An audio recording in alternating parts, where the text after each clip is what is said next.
아멘. 아멘.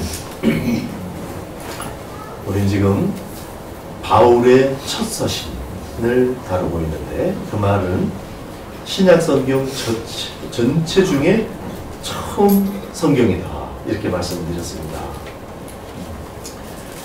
그래서 바울은 정말 말씀을 잘 받는 데살로니가 성도들에게 그리고 처음으로 전하는 그런 서신으로서의 글로 남는 그런 메시지에 가장 중요하고 가장 높은 메시지, 구약의 학자로서 구약 전체를 압축하는 그런 메시지, 그 메시지를 전하고 싶었을 거다. 이걸 지난 시간에 우리가 그렇게 정리를 했습니다.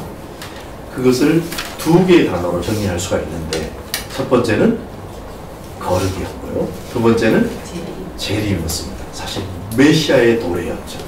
유대인들은 아직도 그걸 기다리지만 이미 한번 오셨는 그 초림 외에 예수님이 다시 오십니다.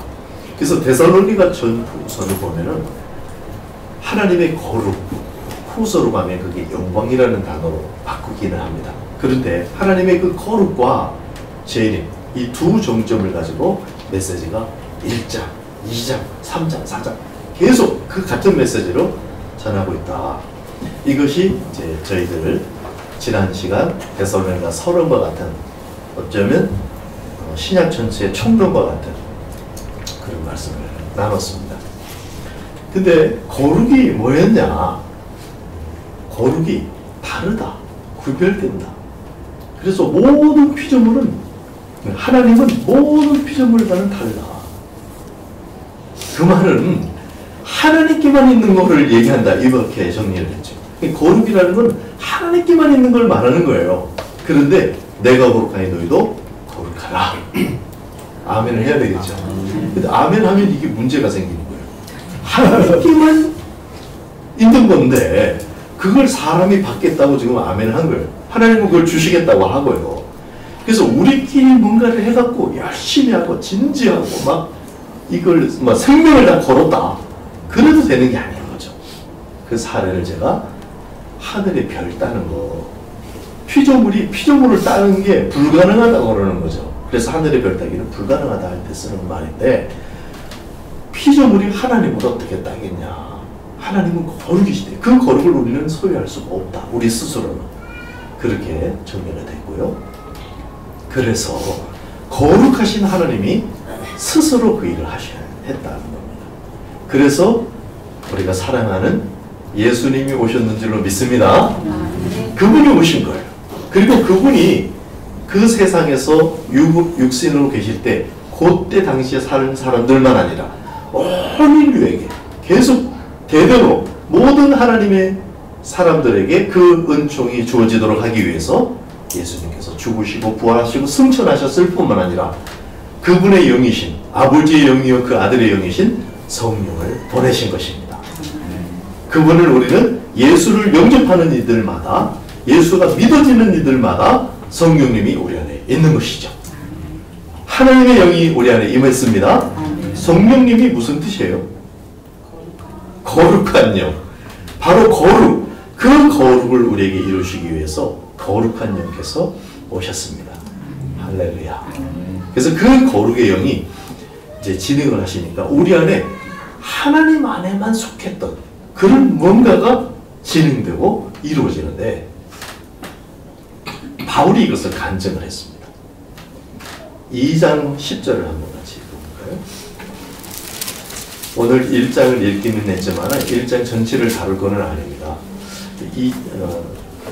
2장 10절 같이 읽겠습니다. 시작.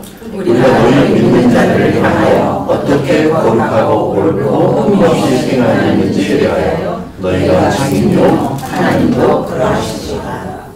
자, 거룩 하나님께만 있는 거다 이렇게 했잖아요. 근데 지금 바울이 간증을 합니다. 우리가 너희 믿는 자들을 향하여 어떻게 거룩하고 옳고 거기다 흠도 없이 그렇게 행동했는지 누가 증인이냐면 당신들이 나를 받고 거기다가 그것도 모자라서 하나님이 내 증인이다. 와우. 그러면 바울 바울에게 거룩이 이루어졌다는 거죠. 바울도 화장실 갑니다. 바울도 우리랑 똑같은 성정을 가진 사람이에요. 근데 바울 안에 이 거룩이 이루어졌다는 것을, 그것도 너희들과 함께 있을 때 온전히 흠없이 이루어졌다는 것을 지금 간증하고 있는 거예요. 바울에게 어떻게 해서 이 거룩이 가능했을까? 예수님 때문이죠. 바울도 바울 스스로가 실력이 좋아서 그러는 게 아니고 예수님 안에 이 거룩이 성취된 것, 그것을 예수님께서 보여주시고 그게 되도록 똑같은 방식으로 성령을 우리에게 보내신 것입니다.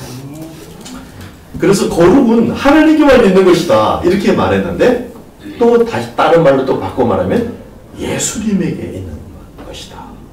예수님에게. 근데 예수님에게 있는데 그게 성부, 성자에게 있던 것이 성도들에게도 있도록 성령님이 우리에서 역사하신다는 거죠. 이쯤 얘기하면은 막 가슴이 두근거리고 막 흥분되고 기절 직전으로 막 하고 이렇게 되는 게 종살입니다.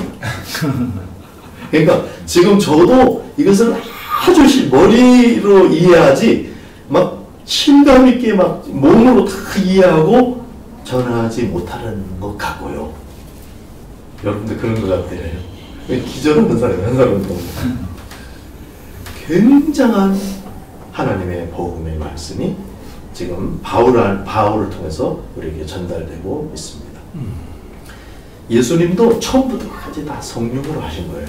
성령으로 잉태되시고 성령으로 사시다가 또 다시 공생의 때에는 이미 임하신 성령으로 나셔서 이미 그 안에 계신 성령님이 주인 되셔서 쭉 사시다가 위로부터, 안으로부터 성령이 아니라 또 위로부터 우리 안에 제한되지 않으신 그 크신 하나님이 다시 공생에 예수님을 다시 충만케 하시고, 그래서 공생에서 그러니까 예수님도 처음부터 끝까지, 그리고 부활하신 이후에도 뭐라고 설명을 하냐면 40일간 성령으로 하나님의 나라에 대해서 가르쳐 주셨다는 거예요.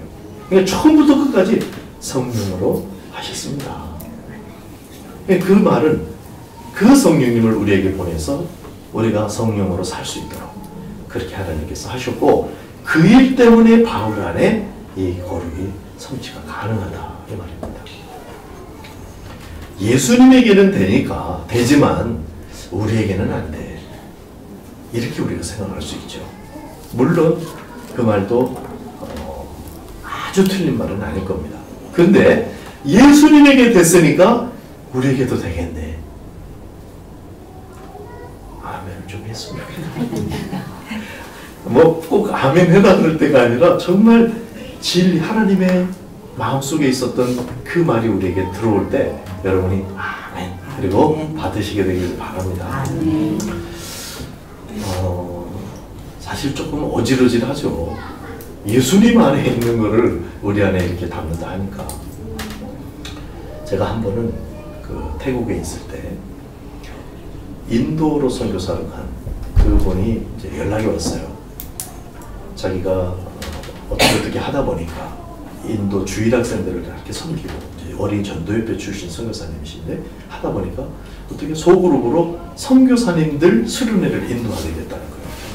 근데 인도에서 계속해서 그 범신론, 모든 것에 신이 존재하는 그에 대해서 많이 듣고 생각하고 막 이렇게 하고 도전을 받다 보니까 선교사님들 앞에서 지금 이제 뭔가 복음을 전하려고 하는데, 그 며칠 전인데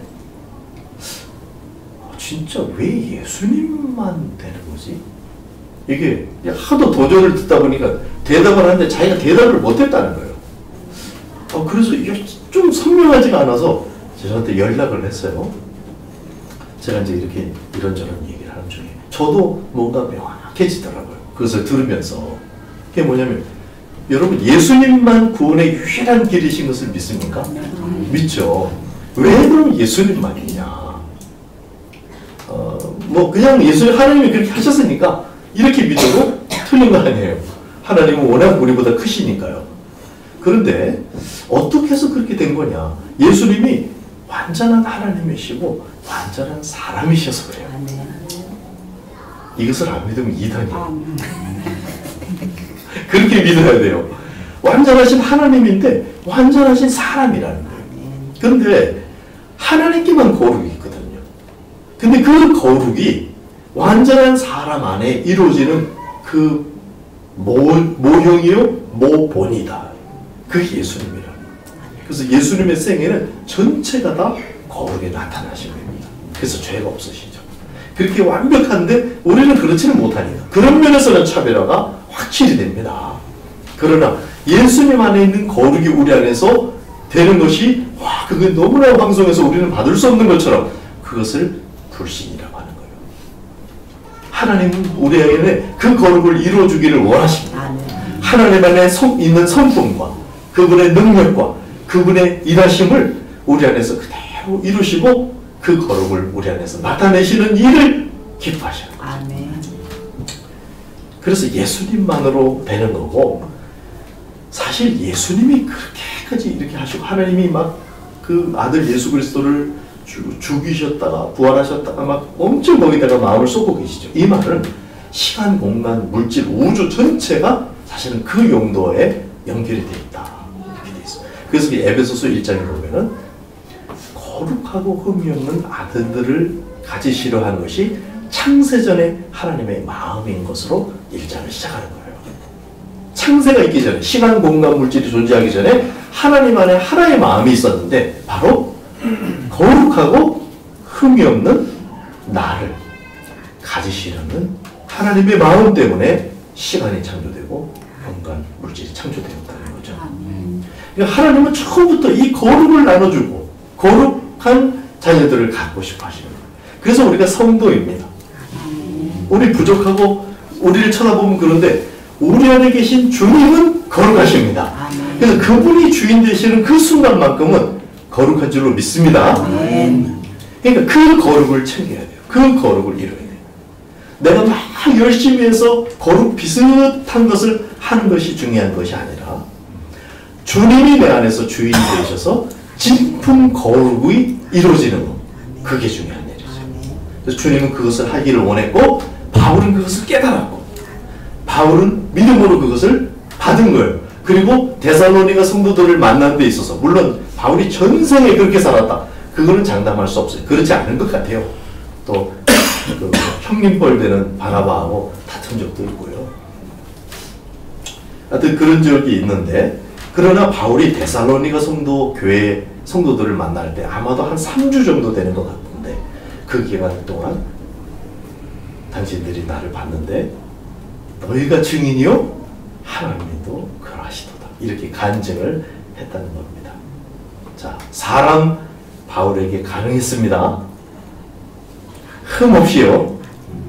사람 나에게도 가능한 줄로 믿습니다. 아니, 저만 말고 따라합니다. 사람인 나에게도 거룩이 가능하다니요. 거룩이 가능하다니요. 할렐루야. 그러니까 바울이 한 행동도 거룩했으니까요. 바울이 기록으로 남긴 그래서 성경이 된 이 기록은 얼마나 거룩하겠어요. 그래서 성경이 하나님의 말씀이에요. 하나님의 거룩이 그 안에서 꿈틀거리고 움직이는 그런 것이 하나님의 마음인 거죠. 그래서 바울 안에 가능했고 예수님 때문에 바울 안에 가능했던 것처럼 예수님 때문에 우리 안에도 이 거룩이 된다는 것을 믿으시기 바랍니다. 아멘. 그러면 우리 인생의 목표를 어떻게 해야 될까? 그것자로 시작하는데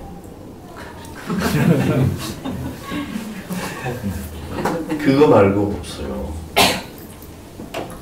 여러 가지로 말할 수 있어요. 이렇게 저렇게 말할 수 있는데 지금 우리가 성경을 들여다보고 구약 전체를 요약하는 바울의 메시지를 귀 기울여 듣다 보니까 또 하나님의 그 기울여 듣고 그걸 통해서 반출을 해보니까 과연 그렇다 그런 생각이 듭니다. 그러니까 우리 인생의 목표를 거룩으로 바꾸시기를 바랍니다. 아멘. 이것은 성결하고만은 다르다 그랬죠. 성결은 하나님의 거룩이 우리 안에 와서 이루시는 일이기도 하고, 또는 우리가 선교를 준비함으로써 완벽한 선교는 안 되겠죠. 우리로서는 예수님을 의지해서 선교를 준비함으로써 거룩이 담기는 합당한 그릇을 우리가 준비하는 것, 그런 면에서는 선결이 필요하고 선결을 말하고 꼭 필요한 거지만 선결과 거룩은 다르다 이거예요. 거룩은 하나님 안에 있는 것이 그 선결한 그릇 안에 담기는 것입니다. 하나님이 우리 안에서 거룩을 이루시는 거예요. 그러니까 하나님이 우리 안에 주인 되시는 거예요. 나는 부인 되어지고 주님이 주인으로 사시는 거. 그걸 사도 바울은 갈라디아서도 설명합니다. 물론 전 조금 더 전체를 보면은 데살로니가 전서에서 전체 정점을 크게 띄워주고요. 후서에서 그걸 조금 다듬는 거예요. 데살로니가 후서에서. 그런데 반응이 굉장히 데살로니가 성도들은 되게 이걸 잘 봤는데 다른 데에서 약간 이상한 반응이 왔어요. 당신이 무슨 뭐 그렇게까지 그 정리된 메시지를 우리에게 주냐, 하나님 말씀이라고 도전이 있었어요. 그런 도전이 있었고, 또 하나는 그게 어떻게 가능하냐 이런 질문이 또 생깁니다. 그래서 갈라디아서예요. 그 다음 서신이 갈라디아서입니다. 갈라디아서 대표적 성경 구절을 암송하는 거 있으시죠? 뭡니까? 성령의 열매. 성령의 열매? 내가 그리스도 안에 예, 이제는 내가 사는 게 아니고 내 안에 그리스도가 사는 것이다.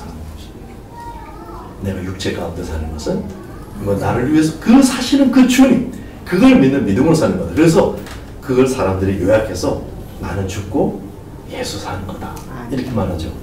또 더 정밀하게 얘기하면 나는 그리스도와 함께 죽고 나는 그리스도와 함께 사는 거긴 해요. 근데 확 오죠. 나는 죽고 예수 산다. 그러니까 주님이 우리 안에서 사시는 거예요. 아멘. 그걸 거룩이라고 합니다. 지금 여러분의 주인이십니까? 아니, 여러분의 주인이 주님이십니까? 아멘. 거룩하십니다. 거룩하신 거예요. 그게 그 상태에서 말하고, 그 상태에서 생각하고, 그 상태에서 호흡하고, 그 상태에서 교제하는 것이 거룩인 거예요. 이 거룩을 천국까지 가져가는 겁니다. 세상의 것은 회개하고 털어버려야 돼요. 근데 주님이 주인인 상태. 여기 꼭 앉아있다고 다 똑같지는 않아요. 내면에서 일어나니까. 나를 주님께 잘 드리고 있는 여기하고 관계가 있으니까요. 그래서 주님이 그 일을 하시기 위해서 우리 안에 오셨고, 지금도 여기서 역사하고 계신 줄로 믿습니다. 자, 이제 성령이 주인 되셔서 하시는 사역. 그러니까 사도 바울의 사역은 거룩한 사역이었어요. 다른 말로 말하면 거룩한 영이신 성령님이 주인이 되시는 사역이었어요. 그래서 하나님의 수준의 품질이 나타나는 사역이었어요. 지금 뭐 고청한 얘기를 하지만 우리하고 연결한다고 그러는 겁니다. 그 사람 훌륭합니다. 이 말도 되지만은 이 은혜가 우리에게도 가능하다니요. 그 감격을 갖고 싶은 거예요. 같이. 그런데 이제 바울에게 나타난 현상에 아주 좀 특이한 게 있어요. 바울의 선교 사역에 아주 특이한 점이 뭔가, 지금의 선교 사역하고 좀 구별되는, 좀 달라 보이는, 그게 뭡니까? 여러분 생각할 때. 제가 느낄 때 보이는 걸로, 품질로 말하면 또 이게 제가 생각할 때 순회 사역이에요. 확 드러나요. 바울은 안디옥 교회를 중심으로 한다면 한 3바퀴 이렇게 돌았고요. 중요한 지점을 얘기한다면 에베소, 고린도 교회, 고린도, 에베소, 그 다음에 예루살렘, 거기서 이제 잡혔죠. 그리고 감옥. 이렇게 이제 움직이게 됐어요. 자연스럽게. 돌기도 하고, 움직이기도 하고. 근데 그러면서 예수님처럼 12제자를 키운 것은 엄밀히 보면 아닙니다. 근데 그런 일이 일어나고 있어요. 믿는 사람이 만나는데 그 사람이 확 쓰면서 더 위대한 제자들이 되고 이렇게 해가죠. 그래서 사실은 바울이 순회 사역을 하는데 이게 원본이 어디에 있느냐? 원본은 누구겠어요? 예수님 순회 사역 하셨나요? 어떻게 생각하세요? 굉장히 좁은, 우리가 생각할 때 지금 막 우리가 세게 그러니까 그런데 좁은 부분인 것 같지만 가버나움 그리고 예루살렘 이것을 몇 바퀴를 도십니다. 도시면서 순회 사역을 하시는 거예요. 그래서 사실 이 거룩한 하나님의 역사와 움직임이 우리를 움직이게 하는 거죠. 그것이라야 순회 사역이 거룩한 것이지 우리는 막 돌아다니면 좋다 그 말은 아니에요. 그래서 모든 순회 사역이 다 거룩하다는 말은 아닙니다.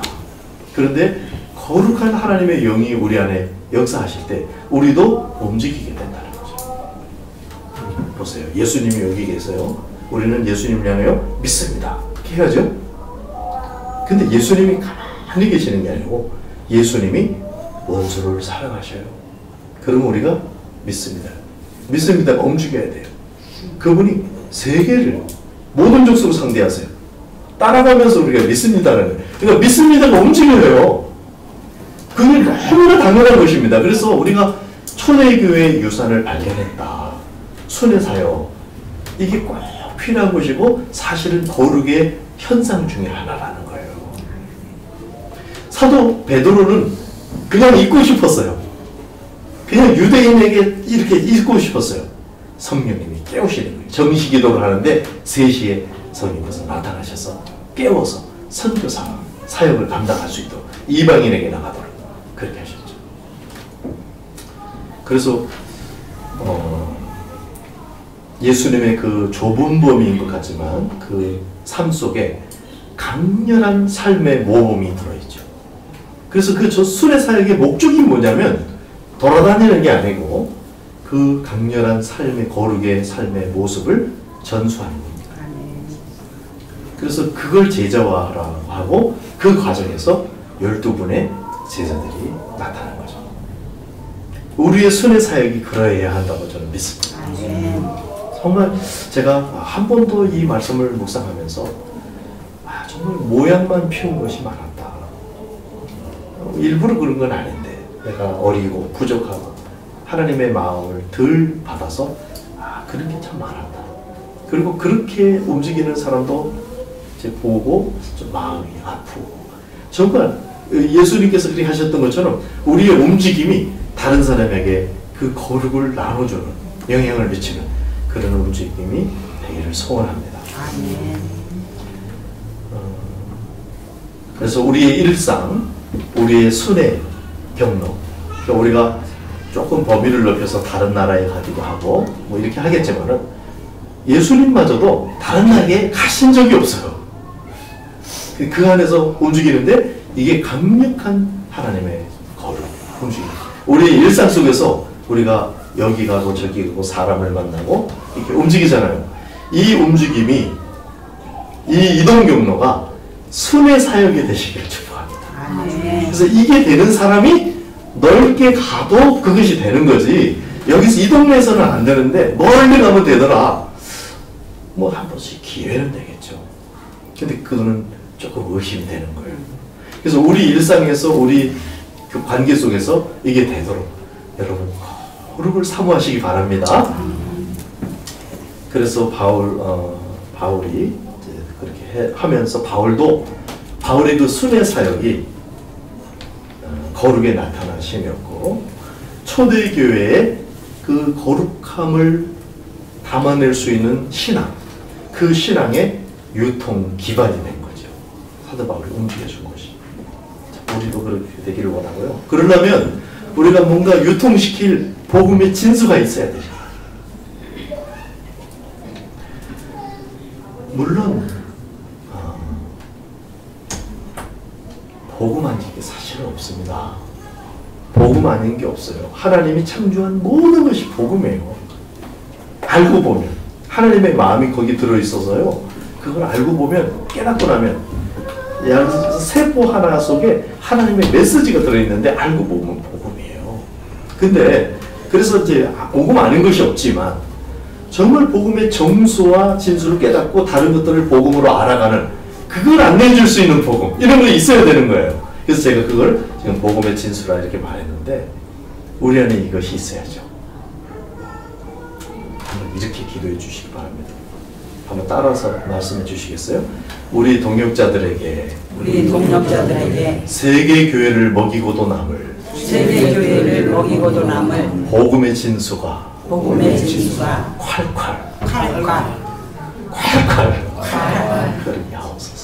흐르게 하옵소서. 아멘. 그렇게 기도해 주시기 바랍니다. 아멘. 우리 서로를 위해서, 그 다음에 우리 목회자들을 위해서, 제가 우리 교회만을 위한 기도로 너무 뜬 말이 될까봐 이 강단에 복음의 진수가 흐를 수 있도록 우리 목회자들에게 채워주시죠. 이 강단을 채워주세요. 저만 아니라 이 서는 사람들에게 제가 그렇게 말씀드렸는데, 정말 우리 모든 동역자들, 특별히 복음을 말씀을 전하는 목회자들에게 이게 되어주세요. 우리 동역자들에게 세계교회를 먹이고도 남을 복음의 진수가 콸콸 흐르게 해 주시옵소서.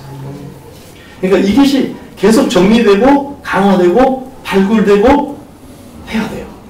그러면 어떤 현상이 일어나야 되냐면, 우리의 삶의 일상 속에서 모든 것을 상대할 수 있는 신뢰교회 안에 나와야 돼요. 그럼 예수님처럼, 사도 바울처럼 일체의 비결, 범사를 다 상대할 수 있고 모든 족속을 제사함을 수 있고요. 너무 거리가 먼 것 같아요.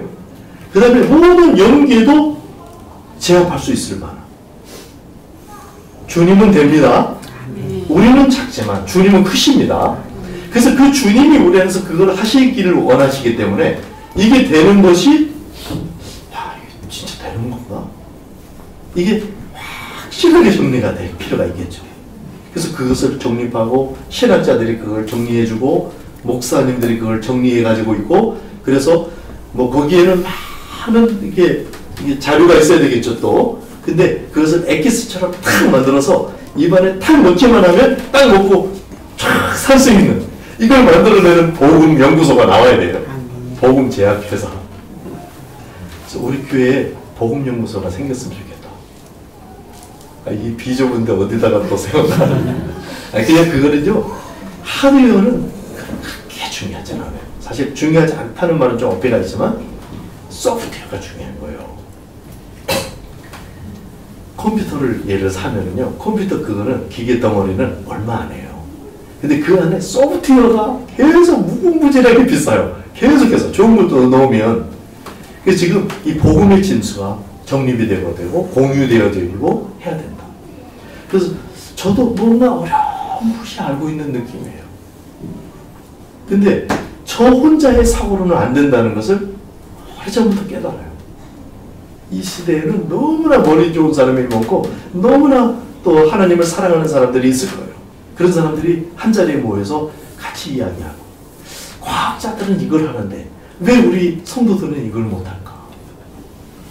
과학자들은 그걸 해갖고 막 안 보이는 것도 다 규명해내고 그래가지고 그걸 생활에 도입해가지고 돈으로 막 바꿔내는 기술도 하고 이걸 하는데, 정말 거룩, 이 우주보다 더 비싼 이것을 왜 우리가 그렇게 못하고 흐릿하게 해서 살면서 이렇게 믿음을 이렇게 하다 보면 어떻게 걸려서 그냥 은혜 좀 받고 이러는 삶이 왜 상식처럼 돼 있을까? 저도 막 마음이 깨어나는 거예요. 이 마음이 좀 급해졌어요, 제가. 요즘 우리 교회가 약간 이렇게 역동한다 이렇게 표현하면 내가 참 좋겠는데, 그렇다기보다 약간 변혁의 시기에 있는 것 같아요. 저 개인적으로도 그렇고 막 이것저것 느낌이 있어요. 이 시기가 기회이고 위기일 수도 있어요. 이때를 너무 우리가 잘 기도하면서, 여러분 그런 거 다 몰라도 정말 이 지금 우리가 같이 기도의 초점, 우리가 원하고 사모하고 같이 기도해야 될 초점을 지금 나누고 있는 겁니다. 거룩이 내 안에 이루어지는 일, 이것은 그냥 천국 가기 위해서 그 다음에 천국 가면은 그걸 거룩을 챙긴다더라, 그런 정도가 아니고요. 이 현대 이 시점을 천국으로 살아내는 능력, 그것까지를 포함하는 거예요. 그래서 그게 우리 안에 되어지도록 그렇게 우리가 고민하고, 그렇게 성경을 읽고, 그렇게 기도하고, 그것이 안 될 때 회개하고 마음 아프고, 그것을 할 때 기뻐하고. 그래서 사도들이 너희가 진리 안에서 행한다는 것을 듣는 것보다 더 기쁜 일이 없다. 그게 그 말이에요. 이 진리가 우리 안에 함께 이루어지는 일을 서로 확인하고 기뻐하는 저희 모두가 되시기를 주의 이름으로 축복합니다. 그리고 사도 바울 안에 첫 번째로 순회 사역이 현장처럼 거룩한 현상으로 나타났다. 그런데 두 번째 아주 명확한 것도 뭐냐면 이 바울의 편지입니다. 데살로니가 전서 자체, 이게 지금 거룩에 나타남이에요. 자, 모범은 누구라 그랬죠? 예수님입니다. 예수님. 예수님의 그런 편지가 있나? 예수님이 편지를 쓰셨나? 예수님이 글로 남기지는 않으셨어요. 근데 사도는 이렇게 또 고백합니다. 너희는 우리로 말미암아 나타난 그리스도의 편지니. 결국 예수님이 쓰셨다는 거예요. 성령으로 하셨죠. 우리 안에 우리가 편지래요. 우리 안에 뭔가를 쓰셨어.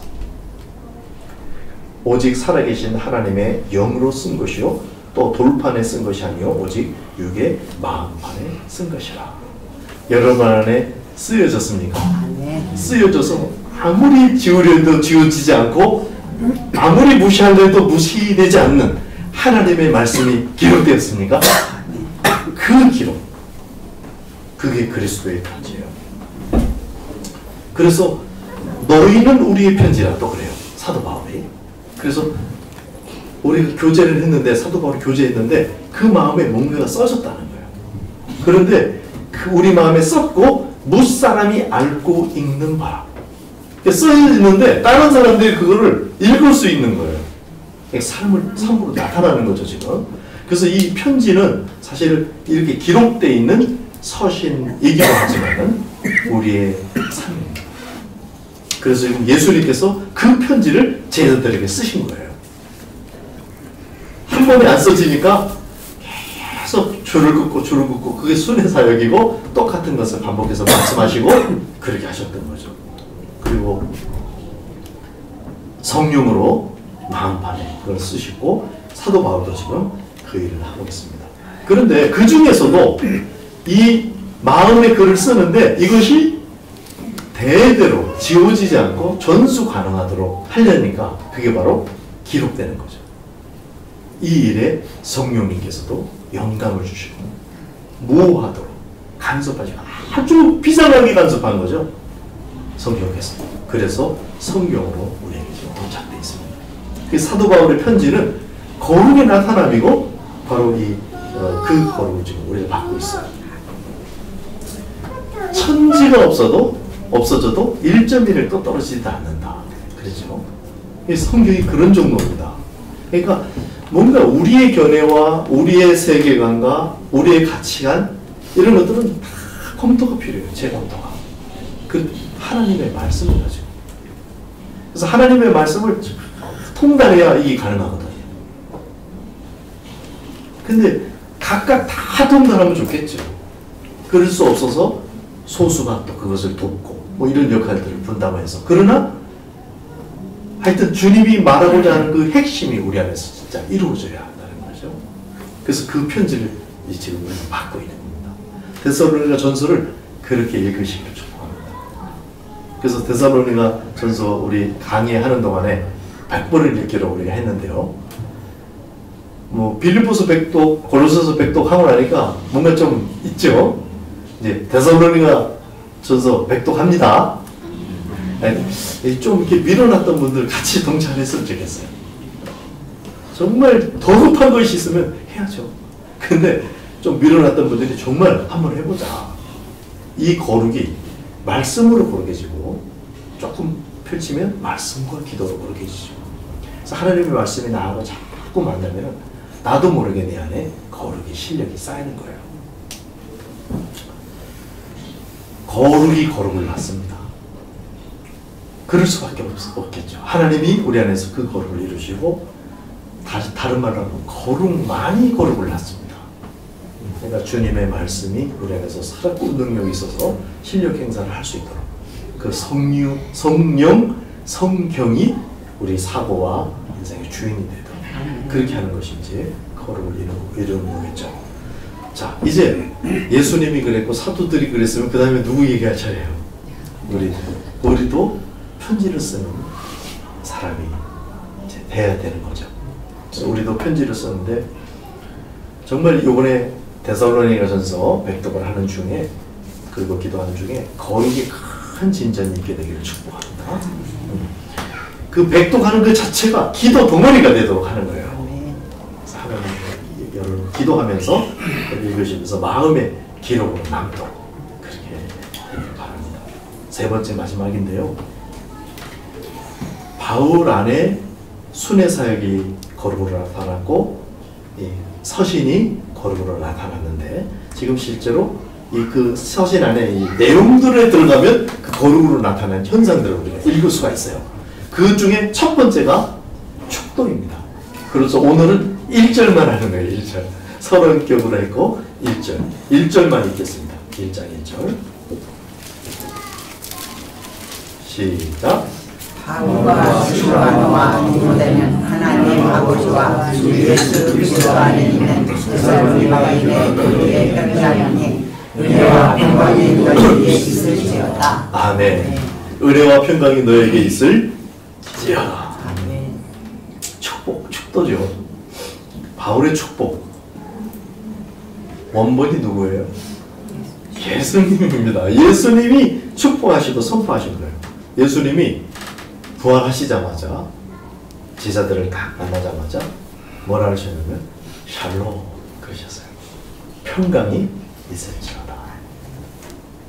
그러면 평강이 있는 것입니다. 내가 너에게 평강을 주노니 세상이 줄 수 없는 그 평강을 주겠다. 그래서 어떤 환난, 어떤 어려움이 있는데 예수님께서 샬롬 그리고 우리가 아멘 그러면 그 평강이 임하는 거예요. 세상을 넘어서 그런 평강을 주님께서 축복하셨어요. 그래서 우리가 평화 하나님의 평강이 이렇게 축복할 때 정말 그런 믿음 예수님의 축복이 그 선상에서 우리가 하는 것이지 우리가 마음을 주어갖고 잘 됐으면 좋겠어요 이런 정도 수준 아니라는 거예요. 그래서 여러분의 축복 또한 믿으시기 바랍니다. 내가 훌륭해서가 아니라 내 안에 계신 주님이 훌륭하셔서 이게 되는 거예요. 심지어는 축복을 하는데 엘리 제사장이 축복한 거 아시죠? 엘리 제사장은 어떤 분이에요? 비준하고 하나님의 음성이 안 들리고 깊이 기도하는 사람을 못 알아보고 술 취했냐 이렇게 물어보고 이런 그 당시에는 어른인데 그렇게밖에 안 됐어요. 근데 한나가 기도하는데 시종 얘기를 듣고 아 그래? 그러면 하나님의 축복이 너에게 임하기를 원한다. 이렇게 축복을 했어요. 이 축복이 임할 것 같아요? 안 임할 것 같아요? 너무 실력이 없는 사람이에요. 너무 영적이질 않아요. 나중에 죽었어. 근데 이 축복이 임했어요. 이거는 받은 거예요. 주는 사람은 자기 입으로 한 게 아니고 하나님 근거로 해서 말했는데 그게 좀 지장이 있어도 받는 사람이 그걸 믿음으로 받았어요. 그리고 수심이 없었더라. 어우 대단하잖아요. 한나. 여러분 수심이 날아갈지어다. 아멘. 그런 일이 정말 엘리 제사장한테도 있는데 근데 예수님이 샬롬 아멘 좀 하시라고요. 아멘. 샬롬. 아멘. 그리고 예수님이 오병이어 사건 축사하시잖아요. 아버지 감사하고요. 하나님 영광 드러내주세요. 그리고 기적이 일어나는 거죠. 그때는 불신하는 사람들이 다 제자들도 못 믿었어요. 못 믿는 정도가 아니고 아예 상상 자체를 못했죠. 근데 오병이어 역사가 일어났어요. 이건 또 뭐냐면 조금 받는 사람이 신앙이 약해도 축복해주는 사람이 엄청난 믿음으로 축복해주면 축복이 임한다. 아멘. 임한다. 아멘. 야, 그러니까 그분이 우리 안에 있는 거예요. 불신을 이기는 그 의심을 이기는 위대한 믿음이 우리 주님께서 그 믿음을 가지고 오신 거예요. 아멘. 나의 믿음은 작지만 우리 주님의 믿음은 크셔요. 아멘. 그 근거로 우리는 따라 말하는 거예요. 아멘. 그래서 바울도 축복의 기도를 했습니다. 복을 기원해주는 기도잖아요. 축복 기도. 우리가 이걸 약해서 축도라고도 하는데 조금 달라지죠. 예전에 사용하는 축도가 되는데 어쨌든 축도는 축복 기도의 약자고 다른 말로는 복을 기원해주는 기도인데 그 복이 뭐냐? 복. 사실 우리끼리는 여러 차례 말했는데 복은 이빨 튼튼하고 지갑이 두터워지고 뭐 이런 정도가 아니고요.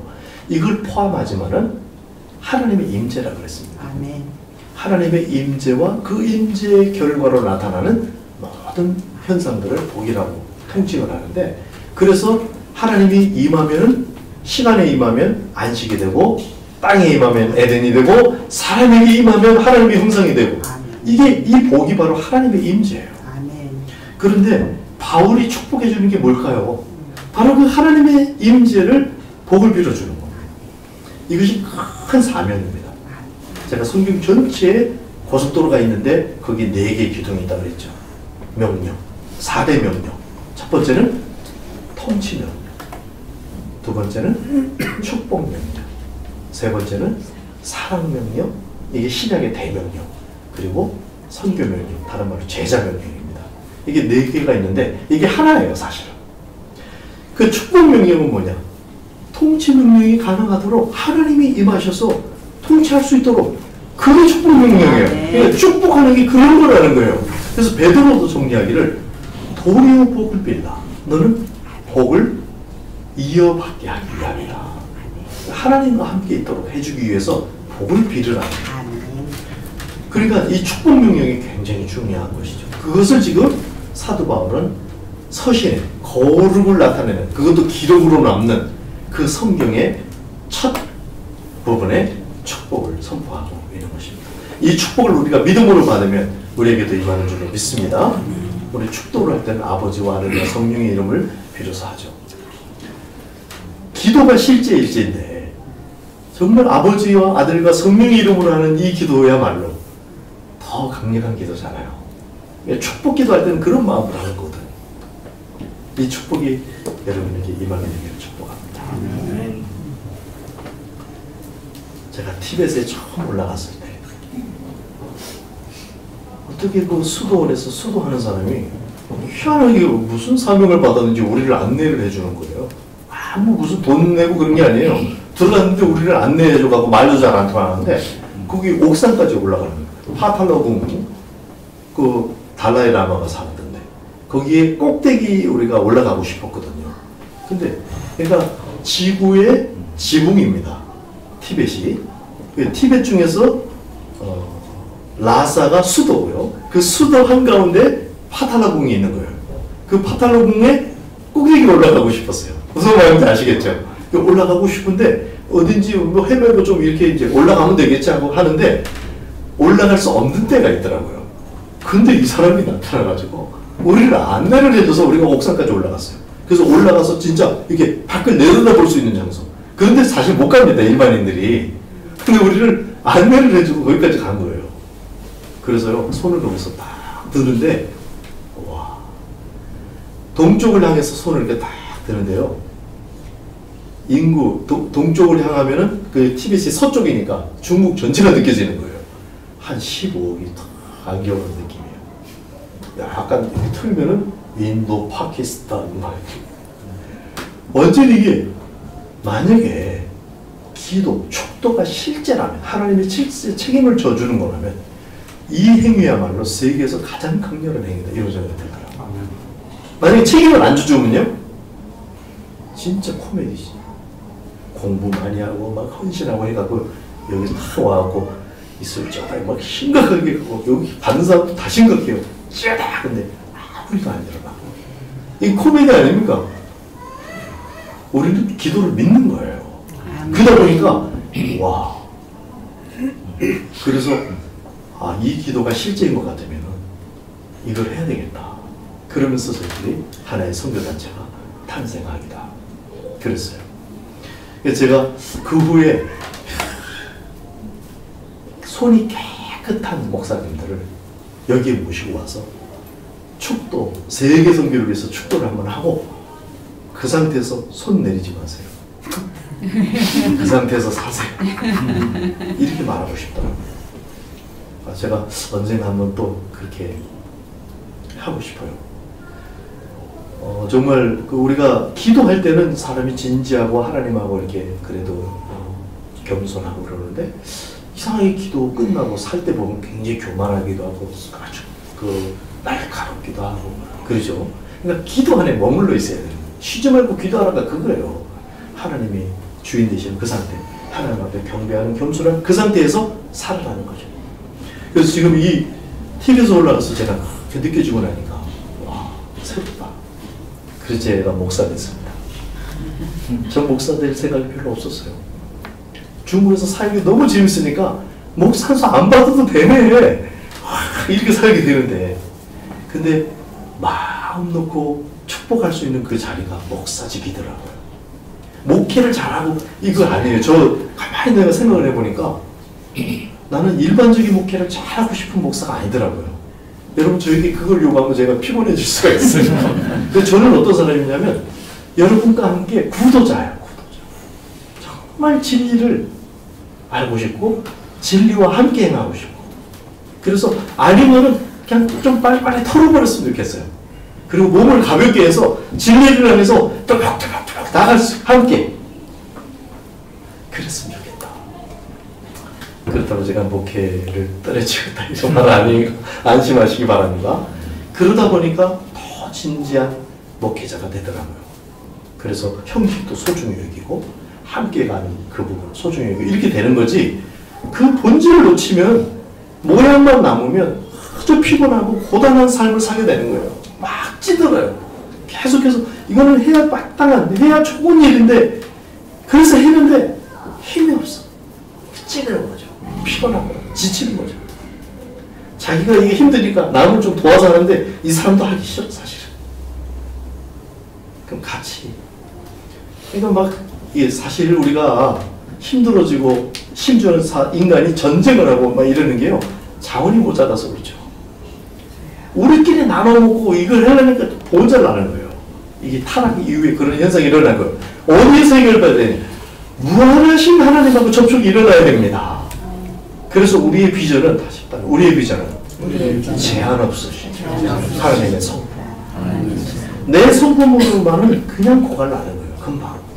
하나님의 성품을 찾아야 돼요. 다시 우리의 비전은 제한 없으신 하나님의 성품, 사역과 능력에 참여하는 것이다. 바울이 축복 기도를 합니다. 그래서 이 축복 기도, 그리고 성경 끝에도 축복 기도를 하죠. 축복 가로 열고 축복 가로 닫고, 가운데 안에 있는 내용이 뭘까요? 축복이에요. 축복. 그러니까 데살로니가 전서 전체가, 데살로니가만 그런 게 아니겠죠. 전체가 축복이 말로 이렇게 풀어져 있는 거예요. 그러니까 이 축복을 여러분이 받으시는 거예요. 성경을 읽는다는 것은 머리로 그것을 막 깨닫는, 이해하는 정도를 넘어서, 그것도 포함되지만 넘어서 축도를 받는 거예요. 그 축도를 받고 거룩으로 무장되시기를 주의 이름으로 축복합니다. 은혜와 평강이 있을지어다. 우리는 너는 물된 동산 같고 마르지 않는 샘 같으리. 또 이렇게 축복하잖아요. 끝나고. 그때 우리의 축복이 실제인 것을 여러분이 믿으셔야 돼요. 아멘. 그리고 서로 축복해 주는 거예요. 또 평화, 하나님의 평화. 여러분, 이게 하나님의 연장선, 예수님의 연장선, 바울의 연장선에서 우리가 서로를 축복하는 것을 우리 알아야 됩니다. 그리고 이 축복은 실제로 축복 기도는 하나님이 책임을 져주시다. 아멘. 우리 한번 그런 마음으로 정말 하나님의 평강에 임할 수 있도록 한번 찬양하고 싶습니다. 평강. 그냥 조금 괜찮을지 아직 죄송합니다. 우리 정말 우리 육성으로 그냥 평화, 하나님의 평강이 당신의 삶에 넘쳐나기를. 평화, 하나님의 평강이 당신의 삶에 가득한. 우리 주님이 우리 안에서 손을 들어서 축복하는 걸로. 평화, 평화, 하나님의 평강이 당신의 삶에 넘쳐나기를. 평화, 하나님의 평강이 삶에 가득하기를 축복합니다. 아멘. 축복의 사명, 이거를 축복 명령. 이게 그냥 여러 가지 명령 중에 하나 정도가 아니고 이렇게 꼭대기에 꼭지점에 딱 있는 그런 말이에요. 그 축복 명령을 잘 수행하는 우리 인생이 되기 바라고, 마지막으로 우리가 이제 축복을 하는데, 우리 말씀과 기도교회 중보기도 속에 두 가지 찌어다를 넣었어요. 하나는 사단의 모든 계략과 도전과 시도들은 차단될 아멘. 여러분 그런 마음으로 기도하시기 바랍니다. 그 다음에 우리 성도들이 매여있고 묶여있는, 딱딱해져 있는 모든 묶임은 풀어질 아멘. 지어다. 아멘. 그렇게 기도하시기 바랍니다. 아멘. 그리고 우리가 아버지의 축복이 회복돼야 돼요. 아버지들이 자식을 향해서, 부모님들이 자식을 향해서 이렇게 되면 어떡하지? 저렇게 되면 막 고민하고 막 전전긍긍하고, 그러면 애들이 그거를 눈치를 채고, 아, 인생은 저렇게 사는 건가 보다. 이게 전수가 돼요. 그리고 엄마 아빠가 내가 이렇게 하면 막 내가 만약에 힘들어하면은 나보다 더 힘들어하네? 그래서 꼼짝 못하네? 나중에 자살하겠다고 막 이래갖고 부모들을 컨트롤하려고 그래요. 이게 축복이 막히는 거예요. 아버지가, 엄마가 또 서로, 너는 내가 아버지와 아들과 성령의 이름으로 축복하고 있으니까 네 맘대로 살아. 네가 뭐 돌아갔다 오든지 뭐 망나니가 한번 내보든지. 그런데 오거스틴이 되는 거예요. 오거스틴이 망나니로 살았는데 모니카를 모르니까 다 축복하고 있으니까 돌아와서 성자가 된 거예요. 그런 믿음의 배짱. 정말 주님, 이걸 근거는 우리가 아닙니다. 우리가 막 배짱 있고 막 힘 좋고 그게 아니고 우리 주님에게 근거가 다 있어요. 그 주님이 우리 안에 오셨습니다.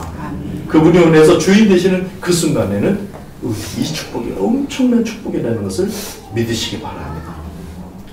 한 장로님의 축복, 김용기 장로님이라는 거는요, 이렇게 말한 적이 있어요. 조국이여 안심하라. 와, 진짜 배포가 대단하시죠? 조그만 장로님이요, 조국이여 안심하라. 왜? 자기가 하나님 앞에 기도하고 계시다는 거예요. 그 어른이 있어줌으로써 사실 한 시대가 상당한, 박정희 대통령이 새마을운동하고 뭐하고 조은기 장로님, 김용기 장로님도 다 나온 거예요. 그분이 믿음의 공동체를 하고 있는데 그런 걸 벤치마킹 해가지고 국가적으로 적용한 거예요. 그래서 물론 본질이 조금 다르지만은 그 김용기 장로님의 믿음, 김용기 장로님도 똑같은 성정을 가진 사람이에요. 우리가 그걸 결심해야 됩니다. 그렇게 살기로. 내 공성애가 되기로. 예수님도 성령으로 살았지만은 위로부터 성령을 덧입고 공성애를 시작하셨어요. 여러분의 공성애는 어디를 원합니까? 우리의 공성애를 결심해야 돼요. 그리고 축복의 감각, 이 축도자의 감각을 익혀야 돼요. 그래서 데살로니가 전서 백독하고 이런 걸 할 때도 축도를 받는 심정으로 하고, 또 축도가 흘러가는, 내가 통로로 구비되는, 그러니까 축도자가 되는 그런 마음으로 또 읽고, 이렇게 하시기를 주의 이름으로 축복합니다. 주님은 거룩을 나누어 가지시려고 자신을 버리시고 우리 가운데 오셨습니다. 이 거룩 때문에 예수님이 오셨고, 이 거룩 때문에 성령을 보내셨습니다. 예수님이 다시 오시면 우리가 온전한 것을 물론 경험할 겁니다. 그러나 그때까지 끝까지 보여주는 거 아니고 거룩한 영이신 성령님이 우리 안에서 함께 동행하기를 원하셔요. 그래서 그분과 동행하는 삶. 그래서 예수님이 우리 안에서 주인 되시고 거룩이라 거기서 말하고, 이것을 일상에서 연습하는 삶. 이것이 되기 위해서 말씀과 기도의 양날개 짓을 강화하는 것을 우리가 이해하고 서로 격려하고 서로 축복하고 그렇게 하면서 살게 되기를 주의 이름으로